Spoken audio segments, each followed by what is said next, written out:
দুধের বাচ্চা নিয়ে বাসর ঘরে বসে আছি। অনেকে বলেছিল বাচ্চাকে মা চাচিদের দিয়ে দিতে, বাসর রাত বলে কথা, কিন্তু রাজি হয়নি। বাচ্চাটা একটু থেকে একটু হলে কান্না করে দেয়।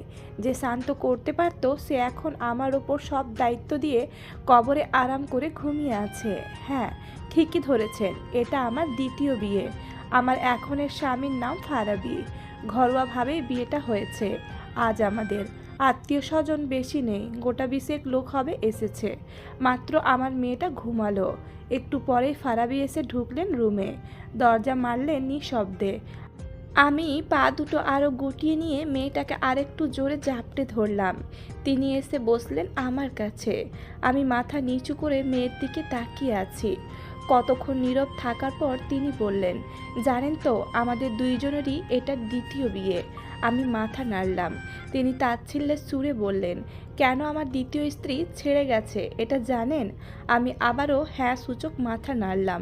তিনি মৃদু হেসে বললেন, আমাদের 7 বছরের প্রেম আর 1 বছরের সংসার জীবন ছিল, কিন্তু আমাদের সবটা প্রেমই রয়ে গেল, ভালোবাসা হয়ে ওঠেনি।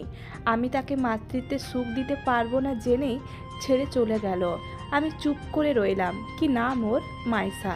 বাহ, অনেক সুন্দর নাম তো। ওর বাবার দেওয়া, দেখতেও কি বাবার মতোই হয়েছে। আমার কোলে দেবেন একটু? এবার আমি তার দিকে তাকালাম। মুখে আকুতি ভরা, চোখ পানিতে ভরে উঠছে। দিলাম তার হাতে। মেয়ে আমার যদিও জেগে গিয়েছিল, কিন্তু কাঁদল না।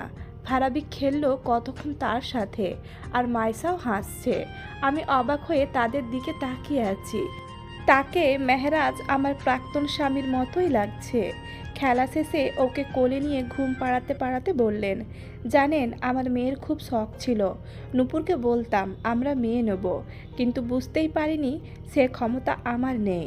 মাইসা না থাকলে হয়তো এই বিয়েটাও হতো না। কে চাইবে এমন ছেলের কাছে মেয়ে দিতে? মাইসাকে পাশে শুইয়ে দিয়ে বললেন, আপনি ঘুমিয়ে যান, সারাদিন খাটুনি গেছে অনেক, বলেই মাইসার পাশে শুয়ে পড়লেন। আমি তখনও তাকিয়ে আছি। তারপর ফ্রেশ হয়ে এসে শুয়ে পড়লাম। গভীর রাতে হঠাৎ অজানা অনিশ্চিত ভয়ে জেগে উঠলাম। পাশে ফিরে দেখলাম মাইসা ঠিক আছে কিনা। ফারাবি এক হাত দিয়ে রেখেছেন মাইসার ওপর, যেন ঘুম পাড়াতে পাড়াতে নিজেও ঘুমিয়ে গেছে। কি করে পরের মেয়েকে এত আপন করতে পারলেন? সকালে চোখ খুলতেই দেখলাম মাইসা ফারাবি কেউ নেই। আমি ধড়মড় করে উঠে বসে আশেপাশে তাকাতেই বারান্দায় চোখ পড়ল। ফারাবি রকিং চেয়ারে বসে ঘুম পাড়াতে চাইছে মাইসাকে। আমি কাছে যেতেই বললেন, কান্না করছিল।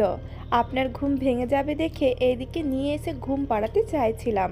দুষ্টু বাচ্চাটা কিছুতে ঘুমাতে চাইছে না। আমি দেখলাম মেয়ে হাত দিয়ে ফারাবির দাড়ি নিয়ে খেলছে। আমি ফিক করে হেসে দিলাম। তিনি বললেন, হাসছেন যে বউ? মেয়ের আমার আপনার দাড়ি পছন্দ হয়েছে। তা হয়েছে, ভাবছি আরও বড় করব, দাড়ি মেয়ে যাতে খেলতে পারে। আপনি ফ্রেশ হয়ে নিন। আমি মুচকি হেসে ফ্রেশ হতে গেলাম। নাস্তা খেতে বসেছি। ফারাবি বললেন, আপনি বেলের আচার বানাতে পারেন? আমি বললাম, দেখেছিলাম আমার প্রাক্তন শাশুড়ি বানাতেন, খুব ভালো। তার আচারের স্বাদই আলাদা ছিল।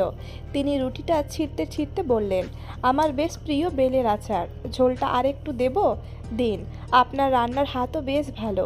আমি হেসে বললাম, রুটিটা একটু পুড়ে গেছে, তাও বলছেন? ফারাবি শেষটুকু খেয়ে বলল, ভালো হাতের পোড়া রুটিও অমৃত লাগে, বলে উঠে চলে গেলেন মাইসার কাছে। মেয়েটা ঘুমাচ্ছে দোলনায়। মাথায় হাত বুলিয়ে ল্যাপটপটা খুলে পাশে বসলেন।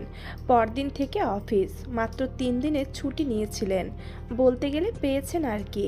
প্রথম বিয়ে হলে হয়তো সপ্তাহখানেক ছুটি পেতেন। বের হওয়ার সময় জুতো পরতে পরতে বললেন, আমার খুব শখ ছিল কাজে যাওয়ার আগে বইয়ের কপালে ভালোবাসার চিহ্ন দিয়ে যাব, কিন্তু নূপুরের কাছে এটা ন্যাকামো ছিল, তাই কখনো এই শখ পূরণ হয়নি। আপনারও কি অপছন্দ?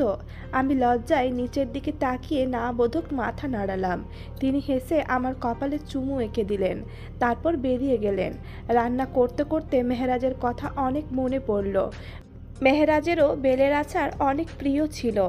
এক বসাতে একটা বয়াম শেষ করে ফেলে বলতো, কাল বেল কিনে আনবো, মাকে বলো তো আচার বানাতে। আমিও শিখেছিলাম, 1 বছর হলো ও নেই, তাই বানানো হয়নি আর। মাইসা যখন পেটে 3 মাস হবে তখনই হঠাৎ করে অ্যাক্সিডেন্টে চলে গেল না ফেরার দেশে। মেয়েটাকে দেখে যেতে পারেনি। আমরা নাম ঠিক করে রেখেছিলাম, ওর পছন্দের নামটাই দিলাম। আকিকার সময় কত ঝগড়া করেছিলাম নাম নিয়ে ওর সাথে। চোখ দিয়ে কয়েক ফোঁটা পানি গড়ালো, সেগুলো টুপ করে পড়ার আগেই ফোনটা বেজে উঠল। তাড়াতাড়ি গিয়ে দেখি ফারাবি কল দিয়েছেন।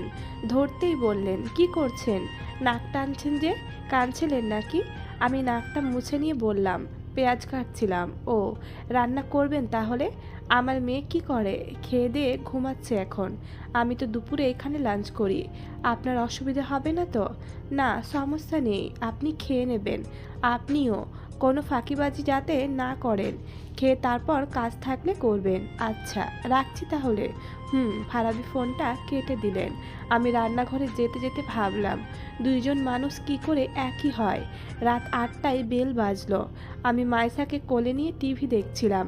গিয়ে দরজা খুলে দেখলাম ফারাবি দাঁড়িয়ে আছেন, ঘেমে আছেন পুরোটা। আমি দরজা খুলতে যেন হাঁপ ছেড়ে বাঁচলেন।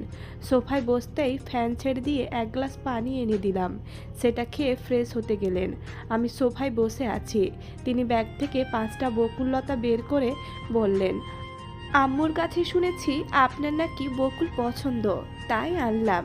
সে একটা লতা নিয়ে মাইসার হাতে লাগিয়ে দিয়ে বললেন, এটা আমার মেয়ের জন্য।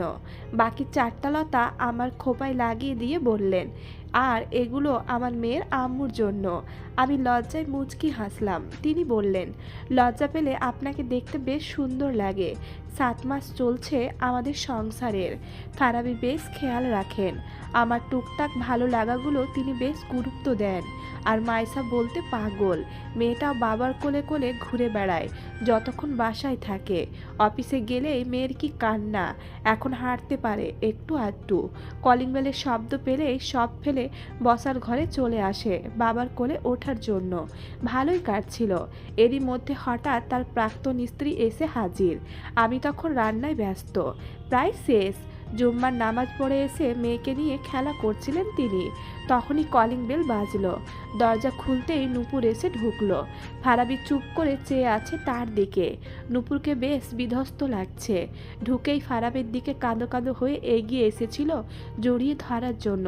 তিনি মাইসাকে কোলে নিয়ে 2 কদম পিছিয়ে গিয়ে বললেন, কেন এসেছো? একটু ঠাঁই পেতে এসেছি ফারু। দুঃখিত, এটা কোনো আশ্রয় কেন্দ্র নয়। প্লিজ ফারু, আমাকে ফিরিয়ে দিও না। রায়হানের সাথে বিয়ে হওয়ার পর বুঝেছি আমি কি হারিয়েছি। ও আমার সাথে খুবই বাজে বিহেভ করে। ওকে ডিভোর্স দিয়ে আমি ফিরে আসতে চাই ফারু। সরি নূপুর, আমি আমার মেয়েকে ছেড়ে থাকতে পারবো না। তাহলে রেখে দাও ওকে। এমনিতেও তো তুমি বাবা হতে পারবে না। আমরা দুইজন ওকে মানুষ করব। এবার বেশ রেগে গেলেন ফারাবি। বললেন, তোমার মতো স্বার্থপর মেয়ে আমি দুটো দেখিনি। যখন সময় ছিল তখন নিজের স্বার্থ দেখে আমাকে ভেঙে চুরে চলে গিয়েছিলে। আজ এসেছো ফিরতে, তাও আমার স্ত্রীর সামনে এমন কথা বলছো। আর যাই হোক, সে তোমার মতো নয়।